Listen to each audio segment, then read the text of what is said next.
나눠볼까 합니다. 같이 한번 읽어보겠습니다. 함께 생활하게 하라. 아멘.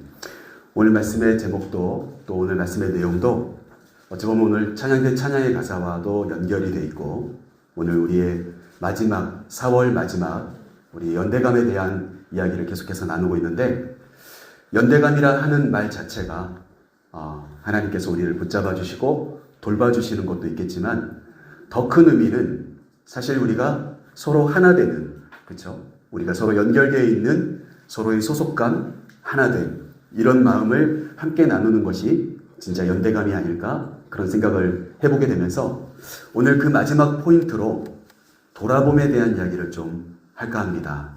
여기서 말하는 것은 내 뒤를 이렇게 돌아보는 것이 아니라 주변에 있는 사람들, 주변의 환경을 돌아보는 것. 여러분 이해되십니까? 오늘 마지막 말씀, 4월 마지막 주 말씀은 바로 그 돌아봄에 대한 이야기를 좀 해볼까 합니다. 돌아봄이라고 하는 것 자체가 사실 굉장히 따뜻한 단어예요. 굉장히 따뜻한 단어입니다. 여러분 생각해 보세요. 오늘날 얼마나 시대가 빠르게 흐르고 있습니까? 이기적이잖아요. 이기적이에요. 사람들은 이기적이고 시간은 빠르게 지나가고 그리고 여러 가지 시대의 흐름들도 빠르게 이어져 가고 있습니다.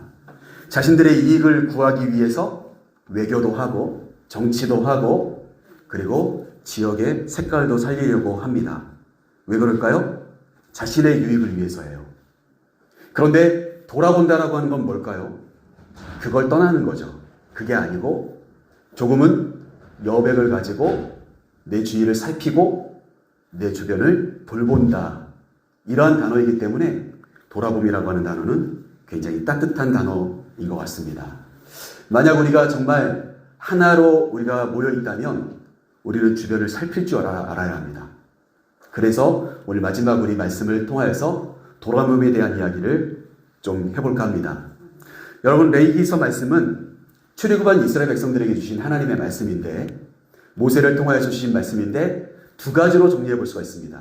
첫 번째는 하나님을 어떻게 대할 것인가. 그래서 레위기서 보면은 여러분들 읽다 보면 막 저절로 눈이 딱 감깁니다. 그렇죠? 읽어보셨어야 알지. 안 읽어보신 분들 몰라요.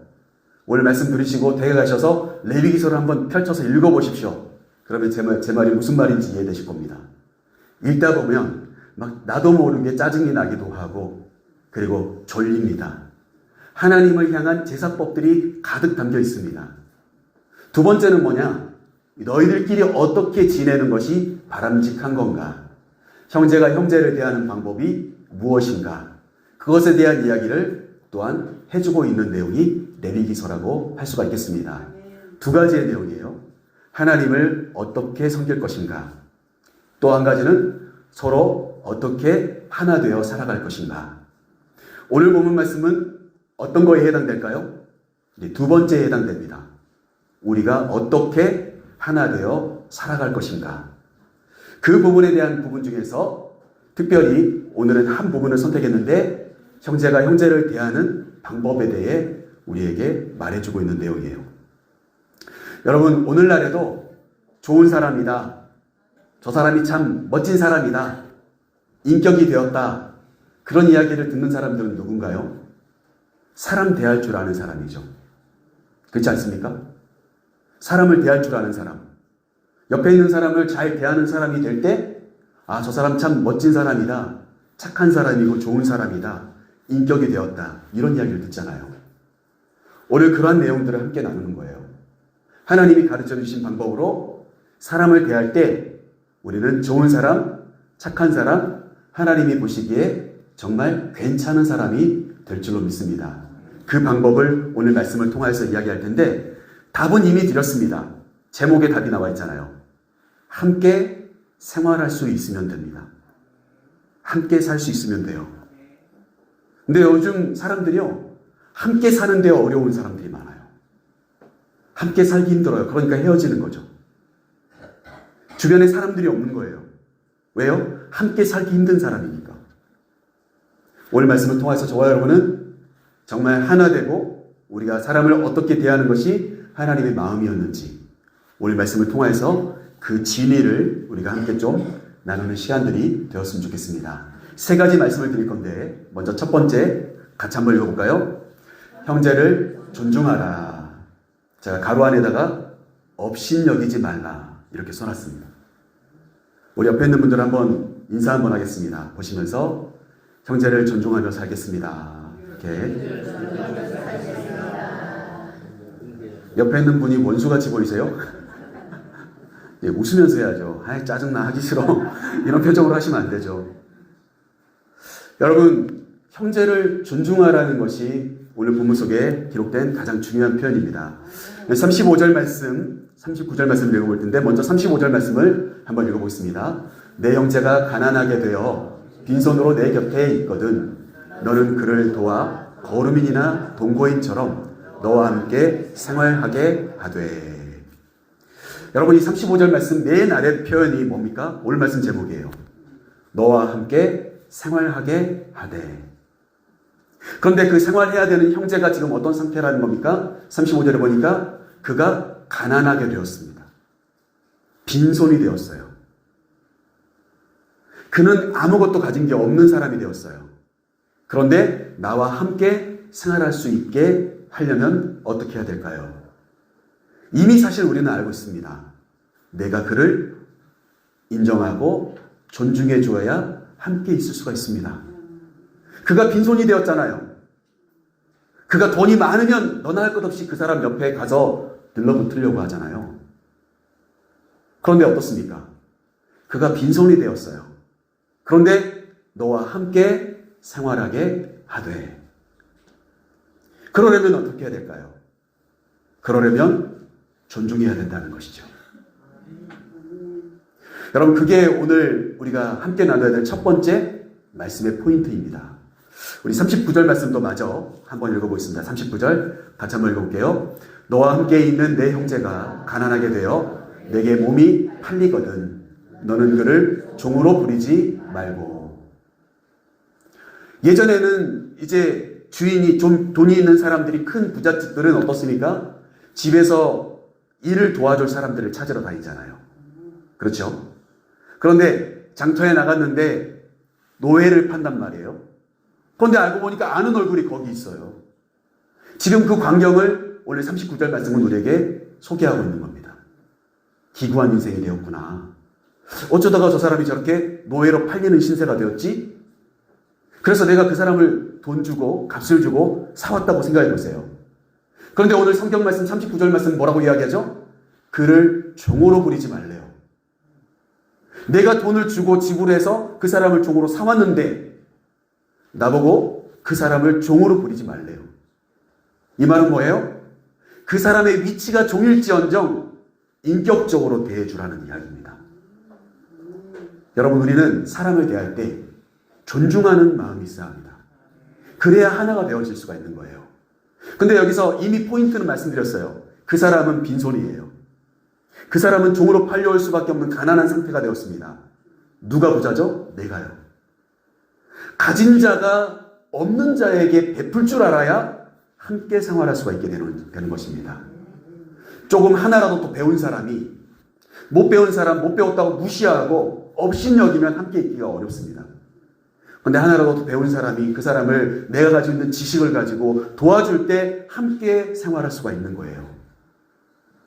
이미 성경은 우리에게 서로 존중할 것을 이야기하고 있어요. 그의 가난을 업신여기지 말고, 그의 무지를 업신여기지 말고, 그가 없다 하여 업신여기지 말라고 오늘 말씀하고 있습니다.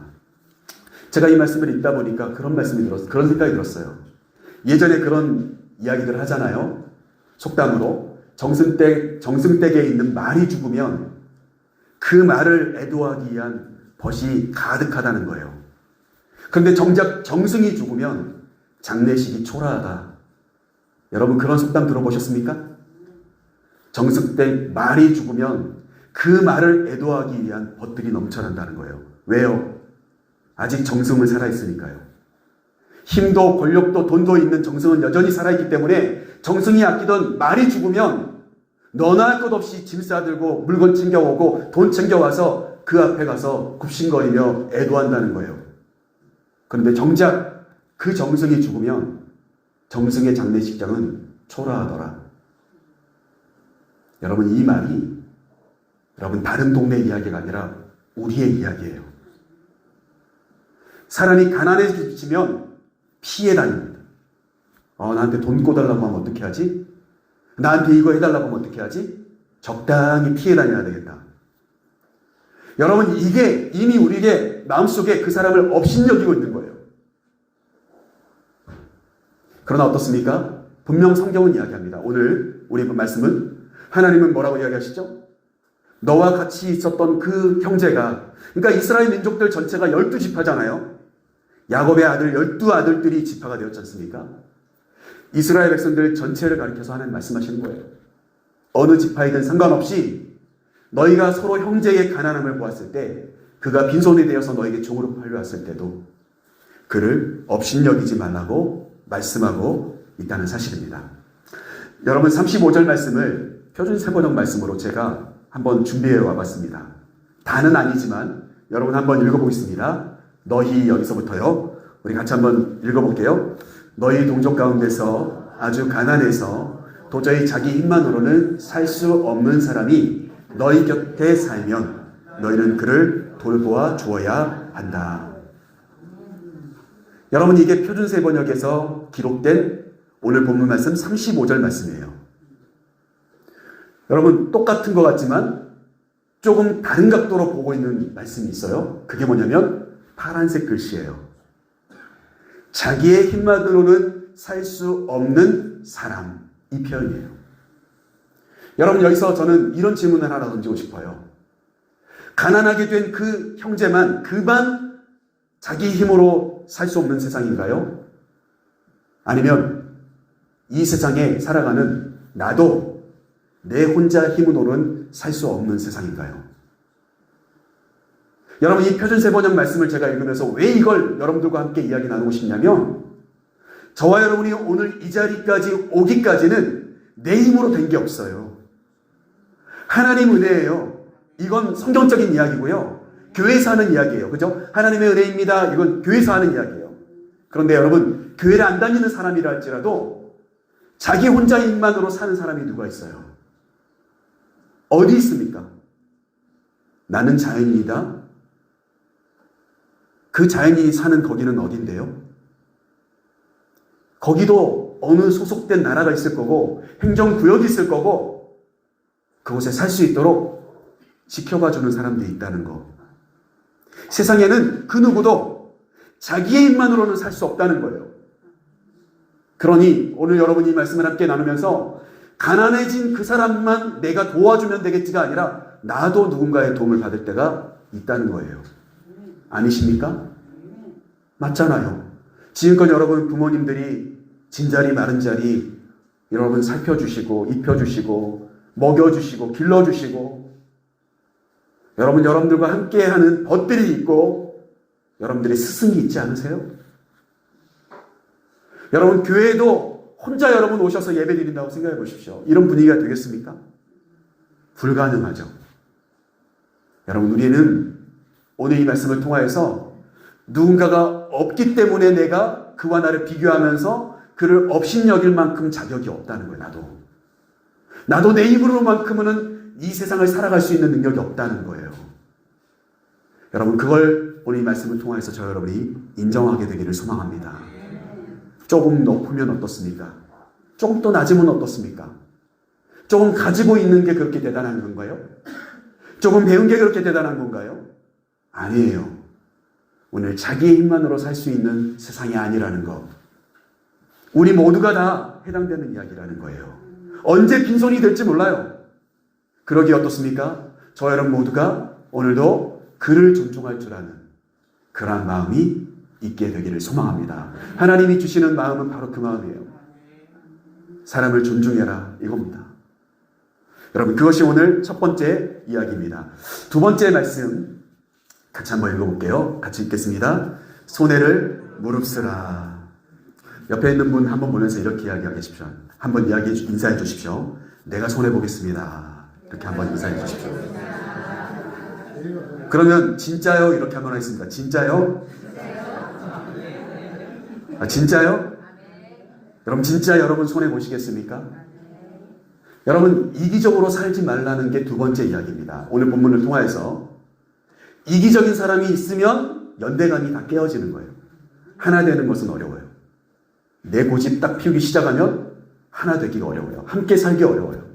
그런데 내가 좀 손해보기 시작하면 함께 생활할 만합니다. 그 이야기를 오늘 말씀을 통해서 우리가 생각해 볼까 합니다. 아까 사실 우리가 함께 읽었던 39절에도 나와 있는 것처럼 심지어는 돈으로 종을 사왔는데도 내가 종으로 부리지 말라고 이야기하잖아요. 그죠? 그 말을 더 뛰어넘어서 37절 말씀 오늘 본문 같이 한번 읽어보겠습니다. 너는 그에게 이자를 위하여 돈을 구워주지 말고 이익을 위하여 내 양식을 구워주지 말라. 여러분 만약에 우리가 사람을 대할 때마다 계산을 하기 시작한단 말이에요. 내가 이걸 사주면 쟤가 나를 뭘 사줄까 이렇게 생각하고 뭘 사준단 말이에요. 이렇게 되었을 때 만약에 내가 예상하던 것을 그가 사주지 않으면 내가 뭐 한 거죠? 손해본 거죠. 여러분 벌써 계산하고 있으시네요. 계산하고 계시잖아요. 그죠? 내가 홍어회를 사줬는데 걔는 나에게 국밥 한 그릇 사주더라는 거예요. 본전 생각나더라. 사주긴 사줬는데 여러분 벌써 계산하고 계시는 거잖아요. 여러분 웃자고 하는 이야기고요. 진짜 우리에게 뭔가를 구워주는데 이건 그냥 주는 게 아닙니다. 빌려주는 겁니다. 그러면 돌려받을 마음으로 빌려준 거잖아요. 그런데 뭘 계산하지 말라는 겁니까? 이자나 이익을 계산하지 말래요. 제가 초록색으로 써온 글씨들이죠. 이자, 이익. 이거를 덧붙이려 하지 말라는 거예요. 그냥 그것만 다시 돌려주면 고맙게 생각하면 된다는 거예요. 근데 이게 잘 안 돼요. 이게 잘 안 돼요. 손해보고는 살지 못하는 직성이 있어요, 우리에게. 꼭 이익을 봐야만 된다는 생각을 해요. 그러니까 자꾸 계산하는 거예요. 사람을 계산하고 내 만족이 이루어지지 않는 사람들은 배제하기 시작하는 거죠. 여러분 그렇게 살지 말라고 말씀합니다. 만약 제가 생각할 때 세상에서 가장 손해가 막심한 분들은 누구냐? 저는 부모님들이라고 생각을 해요. 여러분의 부모님이 여러분으로 인하여서 가장 막대한 피해를 보고 계신다는 거 여러분 인정하십니까? 아, 우리 부모님은 안 그래요. 이럴 수도 있겠죠, 물론. 그런데 이 세상에 바른 부모님이라면 막대한 손해를 보고 계세요. 그러나 그걸 가지고 따지지 않습니다. 내가 너 이만큼 해줬으니까 너 다 갚어. 이자까지 갚어. 이런 부모님이 말은 할 수 있을지 몰라도 그런 부모님 없어요. 만약 그런 부모님이라면 진짜 나를 낳아줬는지 친자 확인을 하십시오. 진짜입니다. 이 세상에 손익계산을 하며 사람을 대하는 걸로 따지면 우리의 부모님보다 더 큰 손해자는 없을 것 같아요. 제가 돌아봐도 그래요. 해드린 게 별로 없어요. 근데 벌써 어머니가 돌아가셨고 아버지 한 분 남으셨어요. 해드린 거 별로 없어요. 그런데 세월이 부모님을 끝까지 유지시켜주지 않아요. 엄청난 손해를 보고 엄청난 희생을 하며 인생을 마감하시는 게 부모님이더라고요. 여러분 5월 가정의 달이 다가오고 있습니다. 내일이면 이제 5월 달이에요. 부모님께 효도할 마음을 여러분 가지십시오. 그런데 중요한 것은 이겁니다. 제가 이 말씀을 함께 나누면서 돈이나 양식을 구워주는데 빌려준 거지 않습니까? 그런데 이자나 이익을 생각하지 말라는 이야기를 할 때 이것은 다른 단어로 성경의 다른 단어로 이야기하면 은혜를 하는 거예요. 은혜. 은혜를 베풀라는 거예요. 네가 뭔가를 빌려줄 수 있어서 빌려주었다 하더라도 그거보다 더 많은 것을 요구하지 말라. 이 말은 은혜를 베푸는 자가 되라는 거예요. 이 말씀을 함께 나누기 위해 제가 한 가지 설명드리고 싶어서 준비한 것이 뭐냐면 마태복음 18장 말씀에 있는 예수님의 비유입니다. 마태복음 18장 말씀에 보면 예수님의 비유가 나오는데 한 왕이 이제 빚을 청산하는 시간이 되었습니다. 예수님의 비유예요. 천국을 가리켜서 비유하시는 내용이에요. 여러분들 다 아시는 내용일 겁니다. 그런데 왕에게 달란트를 빚진 자가 있었어요. 달란트 빚진 자가 있었어요. 어느 정도나 빚졌냐면 무려 10,000달란트 빚진 자가 있었어요. 예수님의 비유 가운데 마태복음 18장 말씀에 나옵니다. 그 사람의 빚을 이제 왕이 왕한테 빌렸으니까 이렇게 많은 빚을 질 수가 있었던 거지, 누가 그런 많은 재산을 가지고 있었을지 모르겠어요. 그런데 여러분 여기 써놓은 것처럼 달란트는 34.27kg, 이렇게 그 당시에는 구렘을 따지는 건데, 무게를 가리키는 건데, 화폐로 환산해 보면 6,000데나리온입니다. 참고로 말씀드린다면 1데나리온은 어른 남성 한 사람이 하루 동안 벌어야 될 돈이에요. 여러분, 그러면 만 달란트 빚을 졌어요. 그래서 제가 여기 뭐라고 써놨습니까? 그걸 갚으려면 하루도 안 쉬고 하루도 안 까먹고 성인 남성이 165년 동안 수고하여서 돈을 모아야 갚을 수가 있어요. 엄청난 돈이죠? 엄청난 돈입니다. 그런데 왕이 갚으라고 했어요. 네 몸을 팔고 네 아내를 팔고 네 자식을 팔아서라도 내 돈을 갚아라. 10,000달란트. 그랬더니 이 사람이 제발 좀 손이 발휘되도록 비면서 제발 좀 저를 양해해 주십시오. 제가 갚긴 갚겠습니다. 여러분, 어떤 수로 갚아요? 165년 동안 살 수 있는 것도 아닌데. 여러분, 지난주에 우리가 예언의 말씀을 들었지 않습니까? 오송택 목사님 통해서 이 자리에 있는 분 중에 100년 동안 살 분이 한 분도 없다고 예언하잖아요. 165년이나 벌어야 될 돈을 어떤 수로 갚겠어요? 못 갚는 거예요. 갚을 수 없을 만큼의 빚이에요. 그래서 어떻게 하죠? 왕이 불쌍히 여겨서 탕감해 줍니다. 대단하죠? 대단합니다. 왕이 얼마를 그동안 갚았는지 모르는데 10,000달란트나 빚진 사람의 그 빚을 탕감해 줘요. 안 갚아도 좋아. 열심히 살아. 탕감해 줬어요. 이제 이 10,000달란트 빚졌던 사람은 자유한 사람이 되었습니다. 그리고는 길을 나섰는데 그 사람에게 100데나리온 빚진 자가 나타납니다. 마태복음 18장 말씀입니다. 100데나리온. 100데나리온. 데나리온은 3.8g밖에 안 돼요. 그래서 아까도 말씀드린 것처럼 성인 남성이 하루 동안 열심히 일해서 번 돈이 한 데나리온이에요. 그런데 100데나리온 빚진 자가 이 10,000달란트 빚진 자의 빚을 졌던 사람인 거예요. 10,000달란트 빚진 사람이 100데나리온 빚진 자가 있었어요. 자기 밑에. 자기의 이웃 중에. 성경에 보면 정확하게 자기의 동료 중에 자신에게 100달란트 빚진 자가 있었어요. 길을 가다 만났습니다. 그 사람의 멱살을 짚고 내 빚을 갚아라. 그랬는데 어떻게 해요? 이 100데나리온 빚진 자가 조금만 말미를 주십시오. 내가 꼭 갚을 겁니다. 여러분, 100데나리온 갚으려면 며칠 걸릴까요? 100일입니다. 100일. 3달 하고 열흘 정도 열심히 수고하여서 돈을 모으면 갚을 수 있는 돈이에요. 제가 생각해 볼 때 한 1년 정도 주면, 아니면 3년 정도 주면 충분히 갚을 수 있는 돈이에요. 그런데 이 10,000달란트 빚졌다가 탕감된 이 사람이 100데나리온 빚진 자를 어떻게 합니까? 감옥에 가둬버립니다. 100데나리온 갚을 때까지 나오지 마. 여러분, 이게 예수님의 비유 가운데 나오는 이야기예요. 10,000달란트 빚졌던 것, 탕감받았던 은혜를 경험했던 자신이 자기보다 훨씬 작은 액수인 100데나리온 빚진 자를 만나서 큰 소리 치고 감옥에 가두고 그랬다는 거예요. 그 다음 스토리는 어떻게 될까요? 예수님이 말씀하시는 비유 가운데 왕이 그 소식을 듣게 됩니다. 나에게 10,000달란트 탕감받았던 그 사람이 지금 감옥에 100데나리온 빚진 자를 가뒀다는 소문이 들려요. 그래서 왕이 화가 나서 그 사람을 다시 붙잡아 와서 네 평생을 들고 빚을 갚아라 말을 하는 그 내용이 바로 마태복음 18장에 나오는 비유입니다.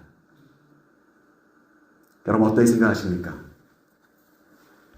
여러분 시편 말씀 한번 읽어볼게요. 시편 32편 1절 아주 유명한 말씀이죠. 같이 한번 읽어보겠습니다.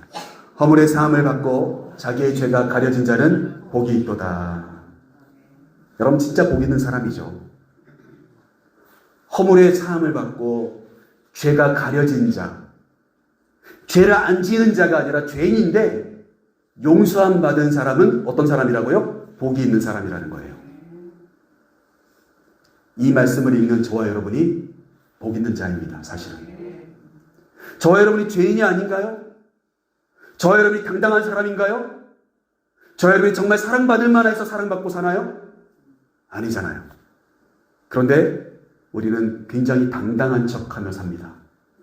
나는 깨끗하고 나는 완전한 것처럼 착각하며 살아가고 교만하게 살아갑니다. 탕감받은 주제에 탕감받았다는 그 은혜를 깨닫지 못하며 살아갑니다. 그 사람이야말로 불행한 사람입니다. 오늘 이 말씀을 통해서 저와 여러분이 깨달아야 될 것은 사람을 대하는 데 있어서 이익을 계산하지 말고 대할 줄 알아야 된다는 것. 나도 은혜 받은 사람이기 때문에 나도 은혜를 베풀 줄도 알아야죠. 나도 용서함 받았는데 나도 누군가 용서할 줄도 알아야죠. 못 본 척 해줄 줄 알고 지나갈 줄도 알아야죠. 여러분 그게 오늘 이 말씀을 통해서 저 여러분이 깨달아야 될 두 번째 말씀이에요. 나도 당해봤으니 너도 한번 당해봐. 여러분 그런 마음이 아니라 손해를 보겠다는 마음을 가지고 여러분 그렇게 우리가 살아갈 수 있었으면 좋겠습니다. 말씀하지 마시고 세 번째 우리 같이 한번 읽어볼게요. 함께 읽겠습니다. 하나님을 경외하라. 가로 아래 보시면 하나님을 두려워하라 이렇게 제가 써놨습니다. 하나님을 경외하라. 여러분 오늘 마지막으로 우리가 생각해 볼 수 있는 말씀 36절 말씀 한번 읽어보겠습니다. 같이 한번 읽어보겠습니다. 너는 그에게 이자를 받지 말고 내 하나님을 경외하여 내 형제로 너와 함께 생활하게 할 것인즉. 여러분 이게 36절 말씀이에요. 너와 함께 생활하게 하라는 말이 35절에도 나오고 36절에도 나오는데 그 방법 중에 가장 중요한 베이스가 있어요. 기초. 그게 뭐냐? 하나님을 경외하기 때문에 내가 그 사람에게 내가 내 이익을 취하려고 하지 않고 존중하며 생활하게 된다라고 하는 이야기예요. 여러분 43절 말씀도 한번 읽어보겠습니다. 오늘 마지막 절이죠. 같이 한번 읽어보겠습니다. 너는 그를 엄하게 부리지 말고 내 하나님을 경외하라. 여러분 우리가 이 말씀을 읽을 때 사람과 사람 사이에 대하는 이야기인데 왜 갑자기 하나님을 경외하는 이야기를 할까? 그런 생각이 드시잖아요. 사실은 거기에 비결이 있다는 거예요. 사람을 대할 때 하나님을 두려워하는 마음을 가지고 사람을 대해야 된다는 거예요. 여러분 이해되십니까? 오늘 마지막으로 우리가 생각해야 될 것은 바로 이 부분입니다. 내가 하나님을 믿는 사람이기 때문에 이 사람을 함부로 대하지 않는 거예요.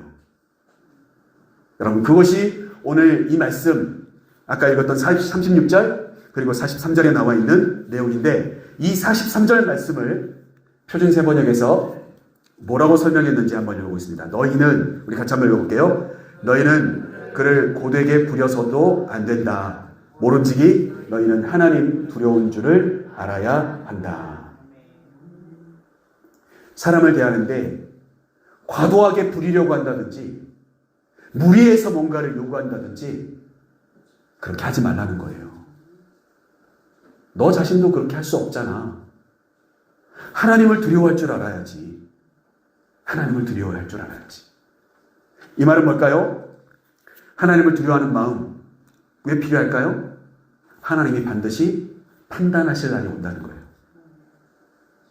내가 사람을 하나님 두려워하지 않는 마음으로 함부로 대했던 거 그걸 반드시 하나님이 언젠가는 판단하실 날이 온다는 거예요. 그러니까 어떻습니까? 오늘 본문에서 하나님을 경외해라.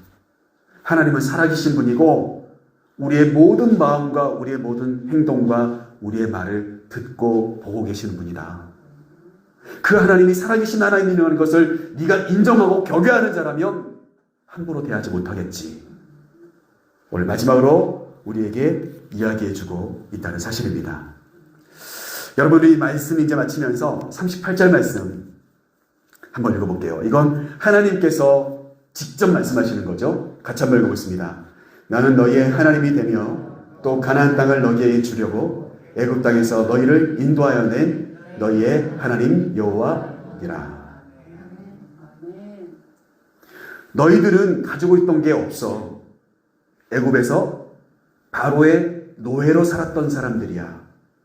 그런데 내가 아브라함을 선택하고 이삭의 하나님, 야곱의 하나님이 되어서 너희 민족을 이 땅 가운데로 인도했잖아.